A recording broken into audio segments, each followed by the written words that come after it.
On continue avec les malades à risque. On va voir la prise en charge de la femme enceinte au cabinet dentaire. D'accord? Donc, les malades à risque, là, je cite la femme enceinte ou bien la grossesse, c'est pas un risque, c'est pas une pathologie, c'est pas un problème, un trouble général, mais c'est un état physiologique. D'accord? Et quand je dis état physiologique, sur fauteuil dentaire, vous allez prendre des patientes. Donc, il y a deux problèmes. Soit le risque, ça sera créer un risque vers le fœtus, soit vers la femme, la maman. D'accord? Je répète, la grossesse, c'est un état physiologique, c'est pas un trouble général.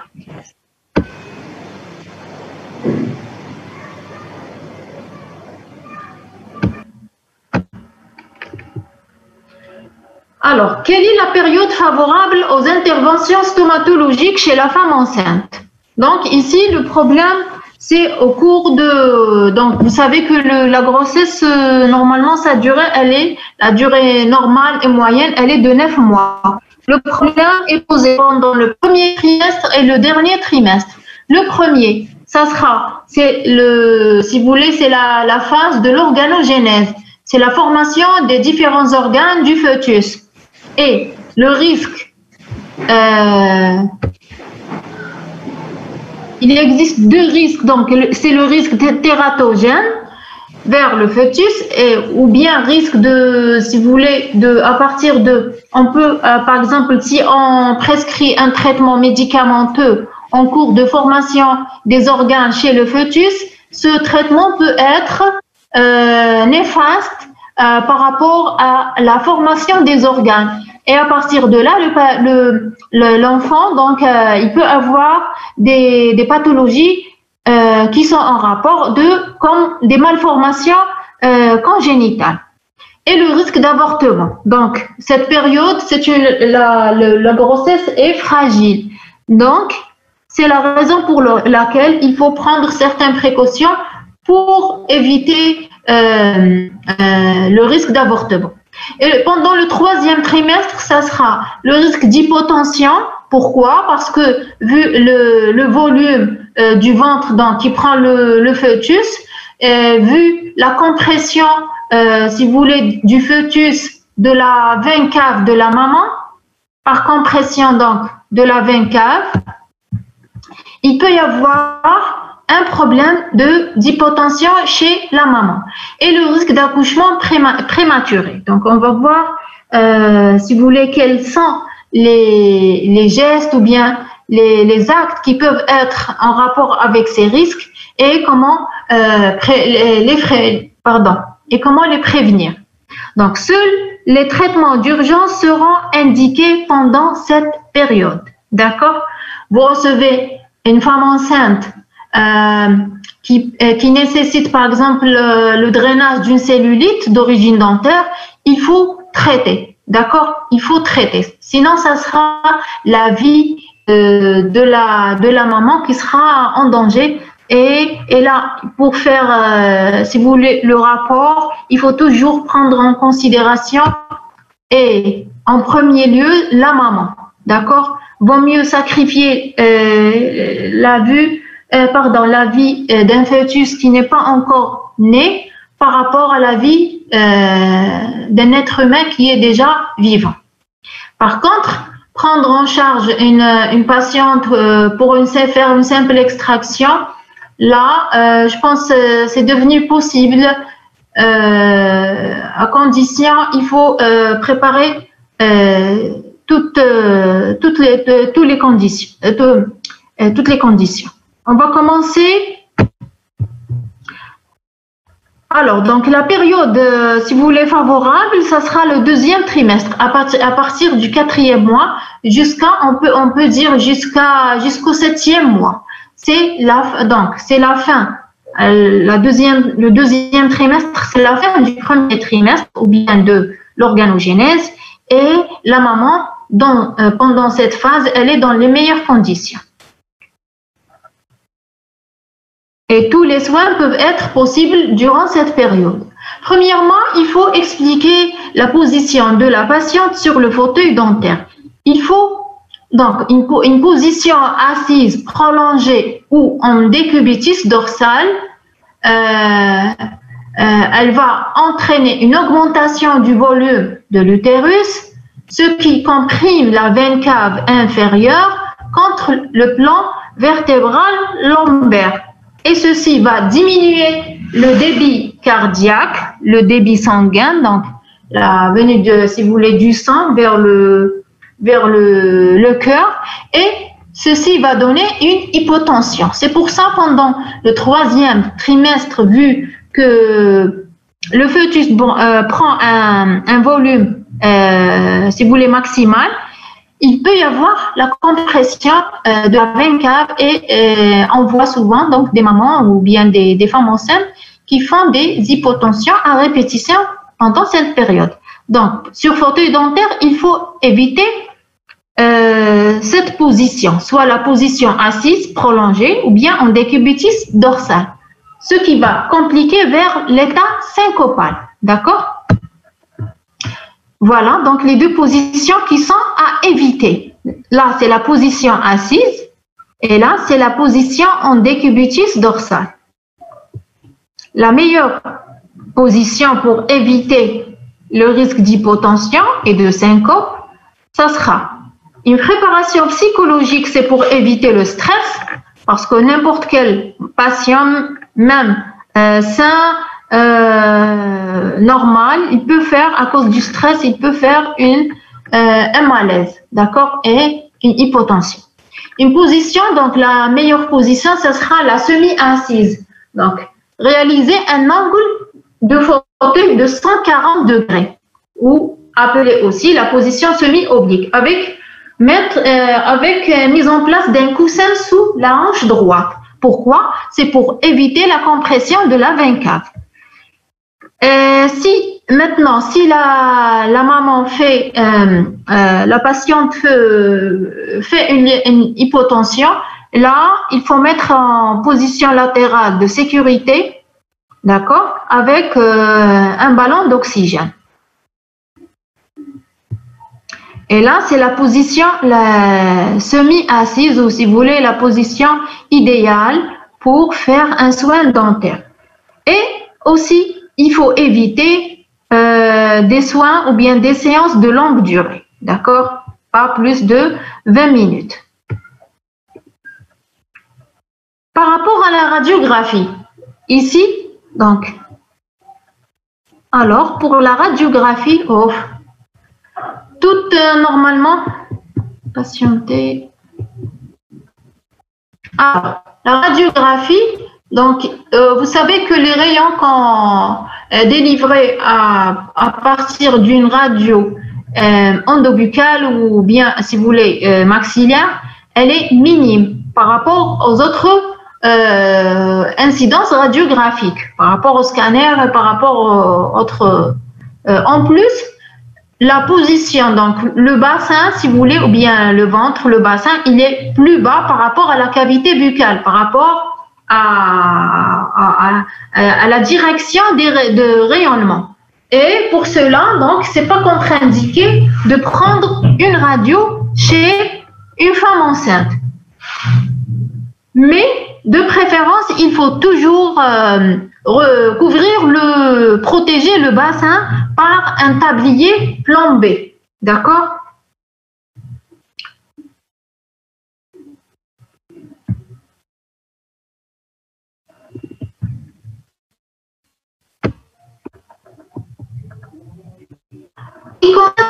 L'utilisation de l'amalgame. Pourquoi? Parce que le composite n'est pas contre-indiqué et bien sûr tous les soins peuvent être réalisés.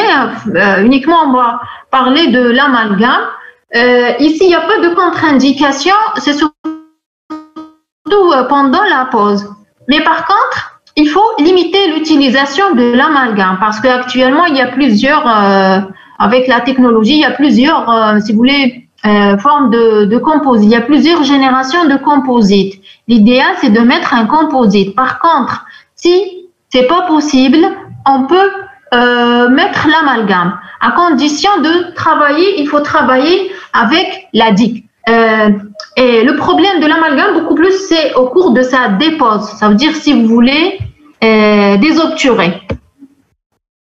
Pourquoi? Parce qu'au cours de la désobturation, il va y avoir exposition à la vapeur de mercure. Donc, il va y avoir un dégagement de mercure qui est normalement toxique et qui peut être, c'est surtout au cours de l'organogénèse du fœtus, il peut y avoir passage vers les organes du fœtus et plus tard, ça peut donner des complications et même des maladies générales telles que, parce que parmi les causes des maladies telles que la sclérose en plaques, l'Alzheimer, la Parkinson, donc dans les causes de ces maladies, ils incriminent le mercure. Donc de préférence, si vous êtes obligé de désobturer, il faut travailler avec la DIC, faites la désobturation sous irrigation abondante et avec une aspiration efficace.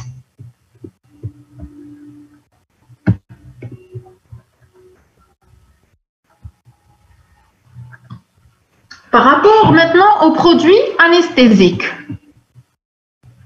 Tous les anesthésiques locaux peuvent traverser la barrière placentaire. Donc, les doses thérapeutiques, normalement qu'on injecte au maximum, sont inférieures aux doses toxiques. Par contre, certaines molécules peuvent être, si vous voulez, moins toxiques par rapport au fœtus, par rapport aux autres anesthésiques locaux. On va voir, l'idéal, c'est d'utiliser l'articaïne. Je vais vous montrer un tableau qui va vous expliquer pourquoi. Et l'adjonction de vasoconstricteurs, que ce soit l'adrénaline ou la noradrénaline, ne pose pas de problème. C'est surtout à faible dose, ce qui est 1/200 millième. Sur le tableau là, vous voyez les différentes molécules des anesthésiques locaux, qui sont la lidocaïne, l'épivacaïne, prilocaïne, bupivacaïne, l'étidocaïne et l'articaïne.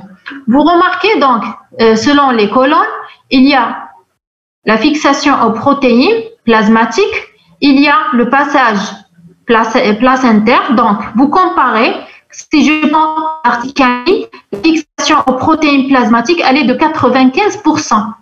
Automatiquement, quand la fixation aux protéines est maximale, il y a moins de, si vous voulez, de substances, de molécules libres qui traversent le placenta. Donc, moins, il y a une dose minime qui va atteindre le fœtus. Et le taux sanguin maternel, donc, il est de 0,28. Taux veineux, ou bien la présence, la dose d'articaïne présente dans le sang du fœtus, elle est de 0,07 à 0,16 si on compare ce chiffre par rapport aux autres molécules. D'accord? Donc, l'idéal, c'est d'utiliser l'articaïne chez la femme enceinte par rapport aux autres molécules. Si vous voulez, ce qui est pour les autres molécules, c'est moins. Mais ça ne veut pas dire qu'elles sont contre-indiquées. Si par manque de moyens, vous n'avez pas l'articaïne, parce que rarement qu'on voit l'articaïne, on peut utiliser les autres doses. Par contre, là, la bupivacaïne est à éviter. Donc, plus la fixation aux protéines plasmatiques est maximale, plus la dose qui va atteindre si vous voulez, le placenta, qui passe par le placenta, elle est minime. Donc, ça sera une dose moins toxique pour le fœtus. En ce qui concerne maintenant la prescription médicamenteuse, commençons par les antibiotiques. Normalement, donc il faut prendre, quand vous prescrivez un antibiotique, et aussi n'importe quel médicament, il faut bien sûr traiter la maman. D'un côté, il faut prendre en compte que vous devez guérir la pathologie de la patiente, et de l'autre côté, la molécule que vous prescrivez, elle ne doit pas être néfaste pour le fœtus. Concernant les antibiotiques, commençons par les pénicillines et les céphalosporines, aussi les macrolides, ne sont pas tératogènes et vous pouvez les prescrire sans problème. Aussi, vous avez l'érythromycine et en cas d'allergie, donc vous pouvez aussi prescrire, comme je disais, les macrolides et la clenda parce que la clenda est un macrolide apparenté. Aussi, l'acide clavulanique, en cas, par exemple, d'association avec la pénie ou bien un macrolide, ne pose pas de contre-indication. Ce qu'il faut éviter, ce sont les tétracyclines. Pourquoi? Chez la femme, ça peut entraîner une toxicité hépatopancréatique. Et chez le fœtus, vous savez que les tétracyclines donnent des dyschromies ou bien des colorations au niveau dentaire et au niveau des os. Parce que les tétracyclines se fixent sur l'os et ça peut donner des malformations squelettiques. Aussi, les sulfamides qui peuvent être néfastes pour le fœtus et dans des accidents hépatiques. Les phénicols qui sont moellotoxiques, qui donnent moello si vous voulez toxiques, c'est pour la moelle osseuse. Hein. Les aminosides, donc ça donne des pathologies auriculaires, et le nitroimidazolé ou bien le flagile qui a un effet carcinogène. Ça veut dire qu'il peut donner des pathologies cancéreuses chez toujours le fœtus. Entre-temps, on va admettre vos collègues. Je continue. Oui. Pas de questions.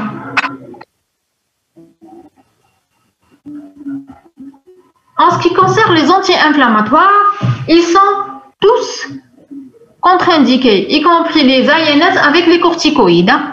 Les INS, vous savez, c'est surtout pendant le dernier trimestre qui peut donner des... C'est surtout le dernier mois. Parce que le dernier mois, ça veut dire les semaines de l'accouchement, ça peut donner un risque hémorragique parce que les INS, vous savez, qui ont une action anti-agrégante plaquettaire et ça peut aussi inhiber les contractions utérines. Il peut y avoir des complications au cours de l'accouchement.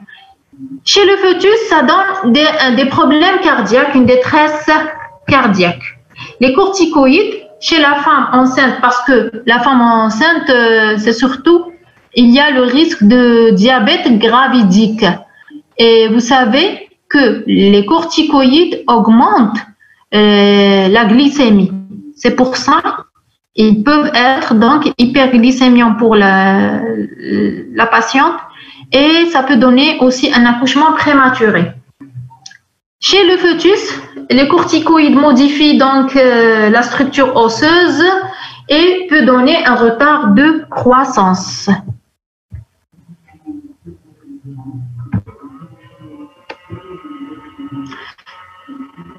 Les antalgiques, donc ici vous avez le paracétamol, on peut le prescrire à condition, il ne faut pas dépasser la dose normale. Chez une femme normale, saine, il ne faut pas dépasser les 4 grammes par jour.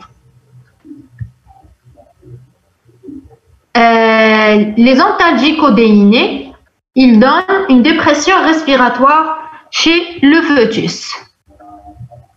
En ce qui concerne les anxiolytiques, vous avez les benzodiazépines qui peuvent donner des malformations au niveau buccal, ce qu'on appelle les fentes palatines. Ça veut dire quoi, fente palatine? Oui, madame, un problème lors de formation des bouchons. Voilà, très bien. C'est congénital. Et avant, on les appelait les becs de lièvre. D'accord? Donc, il n'y a pas de fermeture et là, tout dépend de la sévérité de la fente. Ça peut aller de la narine, la lèvre supérieure, le palais, d'accord, jusqu'au palais postérieur. Et le Valium qui peut donner une dépression toujours respiratoire chez le fœtus.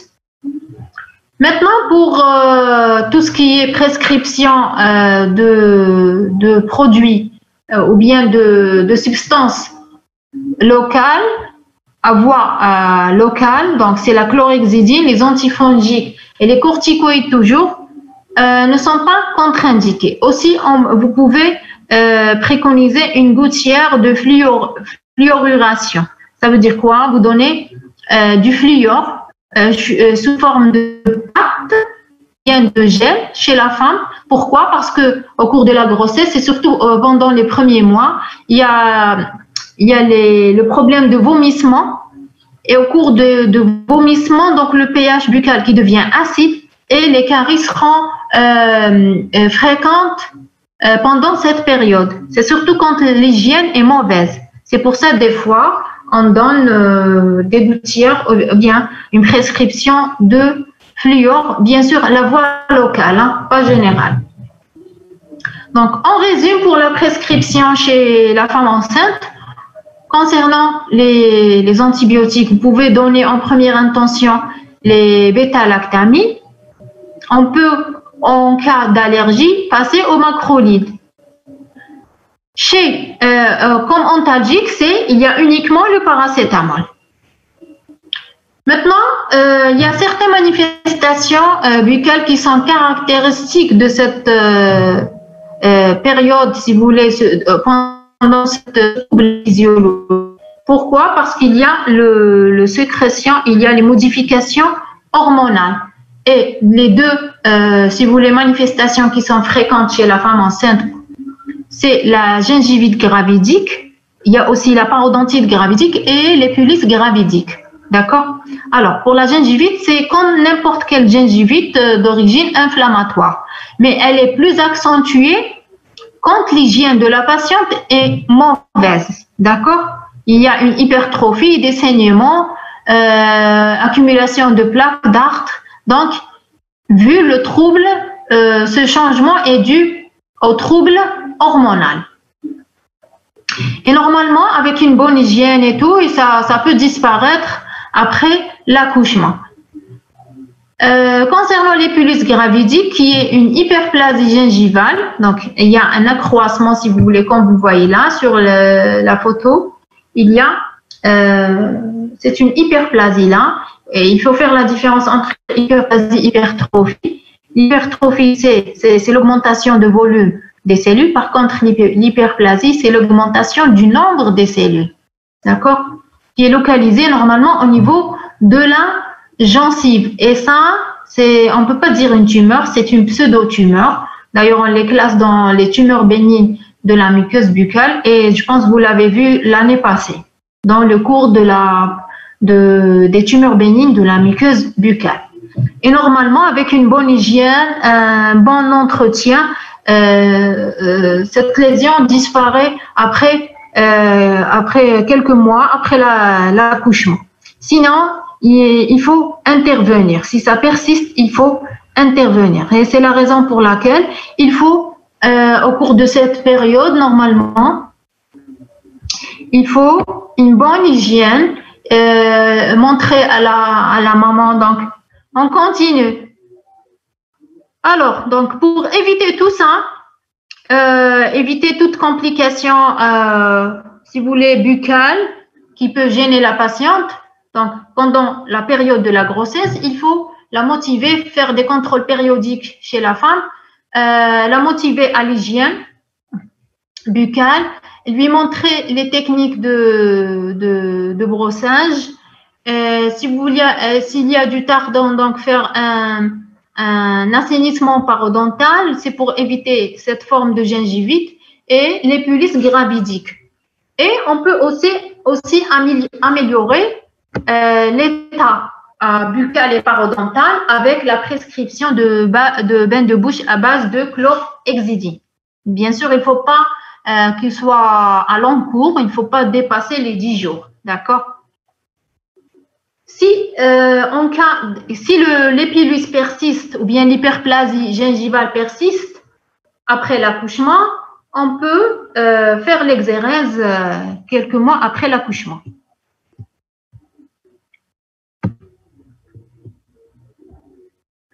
Alors, en résume ce qu'on a dit. Qu'est-ce qu'il faut retenir? Donc, on a dit que le deuxième trimestre est la période favorable aux toutes interventions ou bien actes aux soins buccaux.